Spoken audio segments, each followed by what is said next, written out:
In recent years, Wes Anderson's directing style has been honored and emulated by many independent artists, from filmmakers to musicians. This is a style that has stuck with the culture and will stick with the culture for many years to come. Wes Anderson's directing style has been parodied on late-night television shows, on Saturday Night Live. The story of one determined father. We kill you?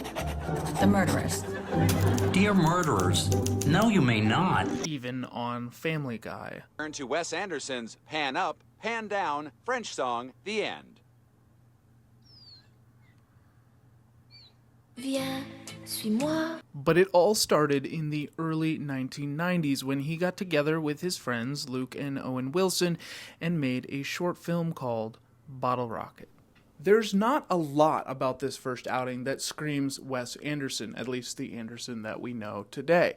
In fact, it fits under a little niche subgenre that I'm calling 90s borderline mumblecore made by future famous filmmakers, featuring lackeys that talk a little bit about crime and a lot about pop culture. Think Kevin Smith, think early Quentin Tarantino. But the Wilson brothers' chemistry and the script co-written by Owen and Wes Anderson did enough to get noticed by filmmaker James L. Brooks at a film festival where he met Anderson and offered to fund a full-length version of the movie. The new budget and runtime gave the Wilson brothers room to explore their chemistry on screen and their love for acting at a time when they were trying to decide if they could really do this full time, and it gave Anderson more room to explore his characters and their dialogue. I really want to be a part of this team, and I'm the only one with a car. That's good. That's good. Because that hits me right Here, Anderson begins having his characters say lines that most screenwriters would just have them keep to themselves. The inner dialogue becomes external, and there's a politeness where you least expect it. One of those bags. A bigger one, you idiot! What do you think? Don't call me an idiot, you punk. Do you have bigger bags for atlases or dictionaries, sir? For the feature, James Caan joined the cast of the original, and while the final product wasn't a box office success, it did earn the respect of acclaimed filmmakers such as Martin Scorsese. It's big, it's and fun. The Boys generated enough buzz from this movie to be able to hold an auction for the film rights of their next movie. From those funds, they were able to get to work on their passion project. Much of this movie was inspired by Owen Wilson's life directly, including and not limited to his crush on a much older woman, his academic life, and yes, getting kicked out of the 10th grade. They looked high and low for the lead until the casting director met him at a party and was introduced to Sofia Coppola's 17-year-old cousin. This was his acting debut. I'm sorry, did someone say my name?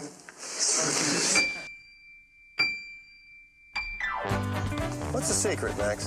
The secret? I think you just gotta find something you love to do and then do it for the rest of your life. For me, it's going to Rushmore. Sharp little guy. He's one of the worst students we've got. Yep, that's Brian Cox on the left there, and that's Bill Murray on the right. Neither of these gentlemen got paid very much at all for their respective work. Bill Murray actually agreed that he would work for scale, which Wes Anderson warned him would only be about $9,000, but they did it. That's how much they liked the script. Okay, I promise I'm about to hit play, and when I do, you're in for a treat, because this is one of our first tastes of the visuals of Wes Anderson. Anderson said that some of the tone in this movie is inspired by children's novelist Roald Dahl, and we get our first taste of the storybook imagery that he soon becomes known for. He shows us here that he truly likes working with his friends. The script, co-written by Owen Wilson, also features brother Luke and the third Wilson brother. Yeah, there's a third. His name is Andrew, and he's the oldest. Through the dynamic of Schwartzman's Max and Murray's Herman, we see this real contrast of what it means to grow up. Adults not exactly acting their age, and children in some ways acting much, much older than their age. I know about you and the teacher. War does funny things to men. Rushmore received praise from critics and filmmakers, but it still didn't do very well at the box office. However, it paved the way for Anderson's next movie, which was his first movie to be a critical success and a box office hit. There were three extraordinary children in the Tenenbaum family. I said sell it, yeah. Chaz Tenenbaum was a financial expert and started buying real estate in his early teens. Margot Tenenbaum was an acclaimed playwright and won a Pulitzer Prize in the 9th grade. Richie Tenenbaum was a champion tennis player ranked second in the world by age 17. As his third full-length feature, we begin picking up on this theme throughout his work on melancholy, dysfunction, abandonment, and perhaps most prominently, identity. Who are you? What and who defines who you are? This movie, while also funny, is perhaps his darkest movie he's ever done. That dry Wes Anderson humor where the characters are being blunt is used more than ever here at expressing themes of depression and grief, even while the blunt delivery can come off as humorous. The intermingling here of comedy and tragedy is fascinating. I love you more than anything.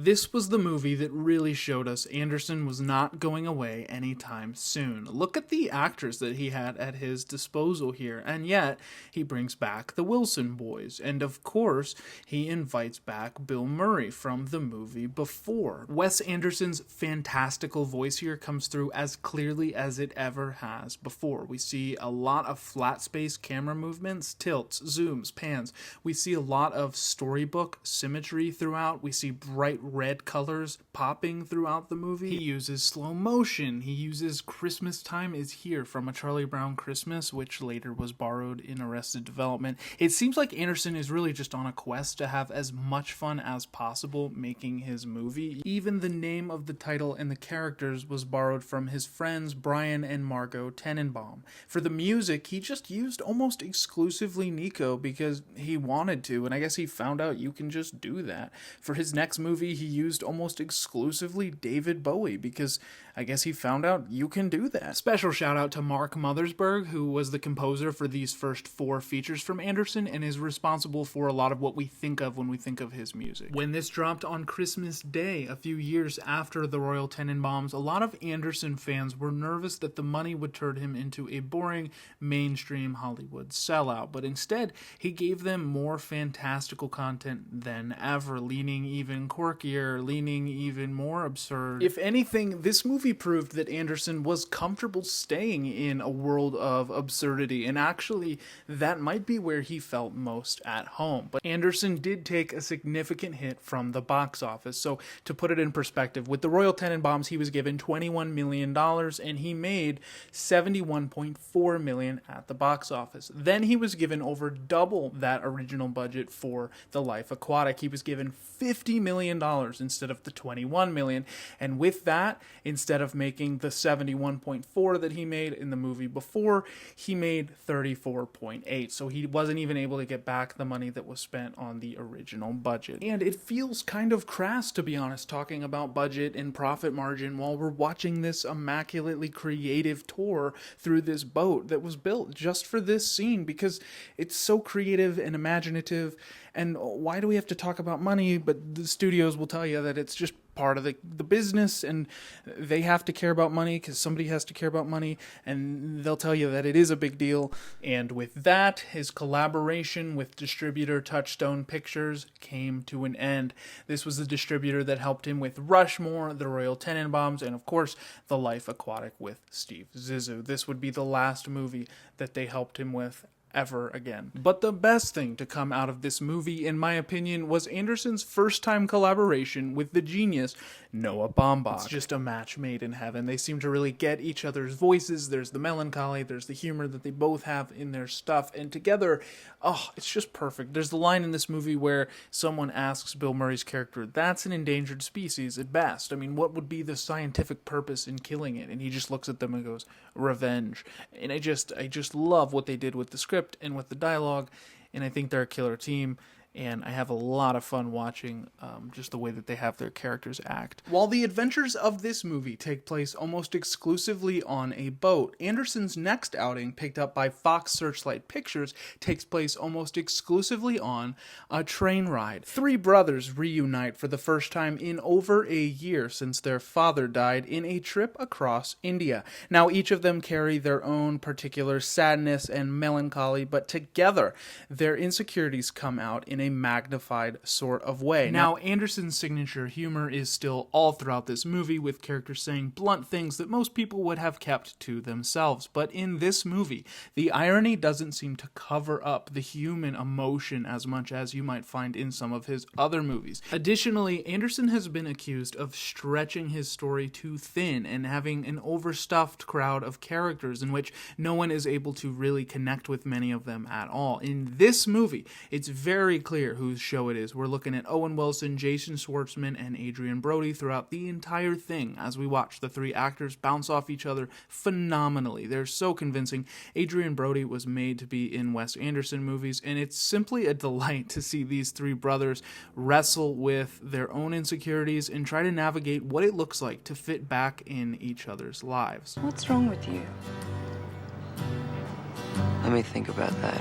Again, Anderson's humor is showing up in all the right places here, but he is letting moments breathe longer than he has in the recent past. He's letting us sit in moments of melancholy, sadness, reflection on life and death, and it truly deepens the story, the depth of the characters, and our emotional resonance with what we are seeing. Now, throughout his films, there have been hints at his fascination with Indian arts and culture, but in the Darjeeling Limited, Anderson explores it more front and center.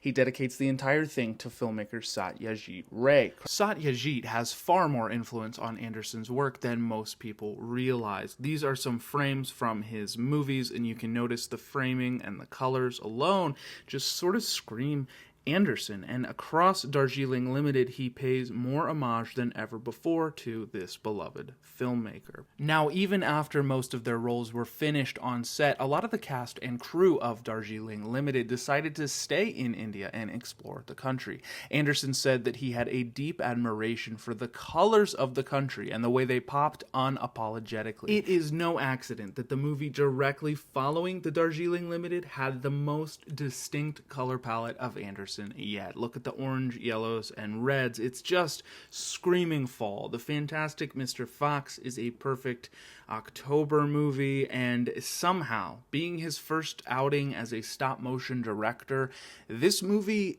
could be his most human movie yet. I don't know how he did it, but I have a suspicion, and I think that a lot of it stems from the source material of Roald Dahl. Now, I mentioned earlier that Roald Dahl was one of his biggest influences at the very beginning of his career, and on the tail end of getting to write a love letter essentially to his influence Satyajit, now he's getting to do a double header and write a love letter to another one of his biggest influencers, and that is Roald Dahl. He spent a lot of time in the author's home. He read original manuscripts, original illustrations. He committed to make the stop-motion animation very similar to the original illustrations of the first edition of The Fantastic Mr. Fox, and he recognized that Roald Dahl put a lot of himself in Fantastic Mr. Fox as a character, and he just really wanted to honor that. He had the cast running around outside for the audio. He reunited with Noah Baumbach on the script. I think Anderson put as much love into this as you can put into a movie. This medium was tailor-made for Anderson, as he is able to spend a lot of time on the attention to detail, the specificity of each scene that he orchestrates, and it comes out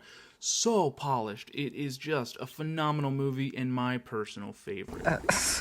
You're supposed to be my lab partner. I am. No, you're not.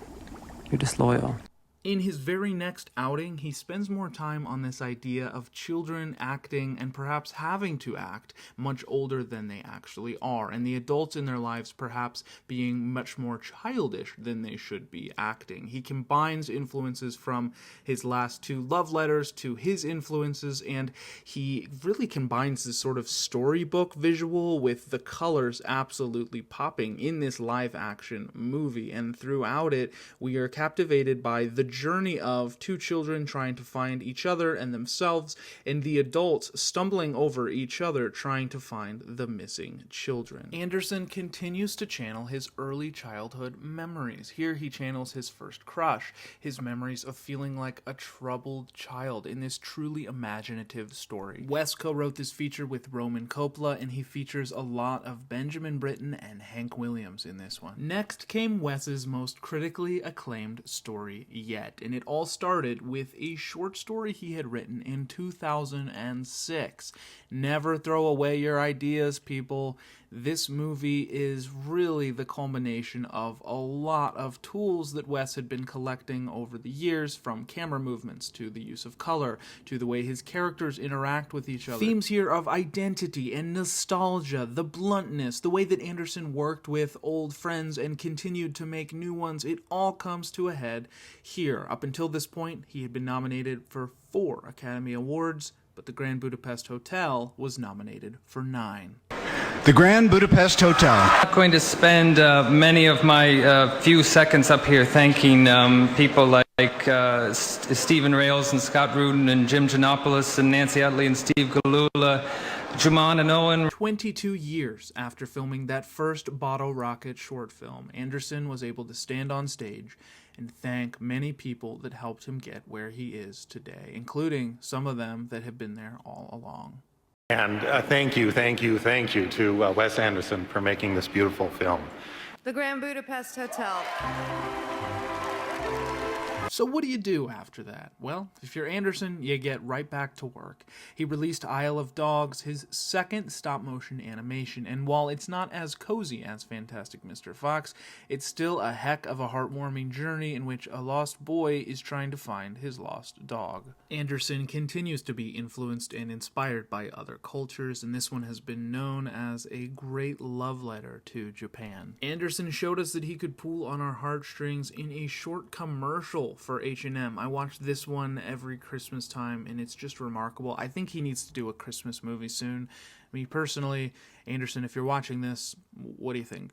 At this point, Anderson's got a powerhouse crew that he works on stories with and screenplays. Hugo Guinness, who had worked on stuff with him for a long time, Roman Coppola, Jason Schwartzman, they're all sort of brainstorming these huge, expansive stories. His ever-expansive ensemble casts continue to have a blast on his sets. Bryan Cranston said there's no ego at all. Everyone just shows up to work together and has a ball of a time. Maya Hawke said one time she was like leaving for the day, and Anderson was like, "Are you already done with your scenes? Like, you're already wrapped?" And she's like, yeah. And he's like, oh, let's write you in another scene. And how fun is that? But I will say that I think the more characters he invites on with each growing project and the more stories he tries to bite off in each movie, the more that the mechanics that used to help him tell his stories in a really engaging way start to feel a bit like novelties. And his stories, while creative and imaginative, start to lack some of that emotional depth that made him so beloved in the first place. And to be clear, I'm impressed at the emotional depth that Anderson is able to pull off within the limited time constraints that he's giving his own characters. I just think,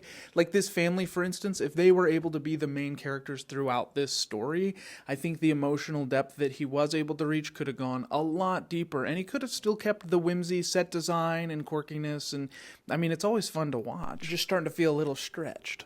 Now, Anderson recently did some short films for Netflix based on the work of who else? Roald Dahl, and I was glad to see him get some notice for those, but we haven't seen a focused story on a few characters going on a journey in the format of a feature in a number of years. And it looks like Anderson's latest whimsical journey may actually be a singularly focused journey, but only time will tell with his upcoming movie and whatever he does after that. Maybe it's a Christmas movie, but whatever it is, I'm sure he'll continue to utilize the influence and inspiration all around him. He'll continue to honor the people that he has been working with for years. You see, he can get somebody to turn up for one scene. He could have asked me to play the janitor and not have any lines, and I would have said yes, because it's Wes. Even if it's 1 minute, 2 shots, 5 scenes, whatever it is, all the actors are happy to come because they know they're going to do something fun with a great group of people, and always for a collective artwork.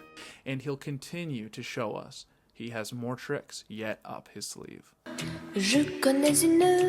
Wow, that was amazing, I think. If you've made it to the end of this video and you're watching this, thank you. I'm the voice behind the video essay that you just watched, and I had an absolute blast doing a deep dive on the life and work of Wes Anderson.